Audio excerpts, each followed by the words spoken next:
Oui. Effectivement, il y a malheureusement en France des courants idéologiques et politiques qui ne veulent pas accepter l'accomplissement de l'histoire. C'est-à-dire le fait que l'Algérie, qui a été longtemps française, pendant un siècle et demi, c'est vrai, mais ne l'est plus. L'Algérie est un État souverain, c'est le plus grand pays d'Afrique aujourd'hui.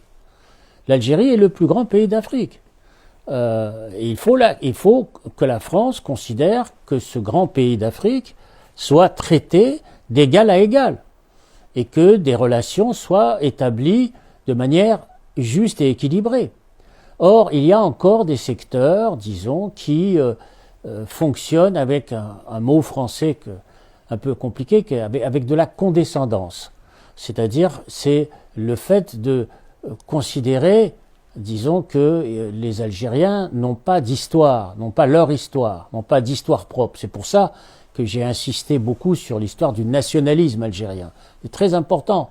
Hein, le nationalisme fabrique la patrie, fabrique les frontières nationales. C'est vrai que l'Algérie a appartenu à l'Empire ottoman, bien entendu, mais il y avait la régence d'Alger, il y avait le Bey de Tunis, mais il y avait aussi l'Empire ottoman qui existait en Syrie, en Palestine, en Irak. Pourquoi est-ce que c'est toujours l'Algérie? On dit, ah, l'Algérie, ça n'existait pas, c'était l'Empire ottoman. Mais c'était partout pareil.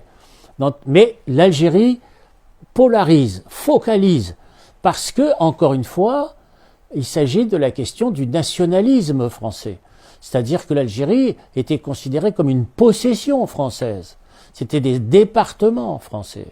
Et donc le fait que les Algériens aient demandé la séparation et qu'ils existent par eux-mêmes, c'est cette sorte de blessure narcissique, quelque part, du nationalisme français, qu'on n'arrive pas à surmonter et qui, malheureusement, s'est transmise de génération en génération. Alors il faut espérer maintenant quand même, avec le temps qui passe, qu'on puisse aujourd'hui admettre que la France puisse avoir des relations avec un grand pays comme l'Algérie, encore une fois, qui est un grand pays d'Afrique, qui est même le plus grand pays d'Afrique, et que les relations, je l'espère, soient le plus apaisées possible.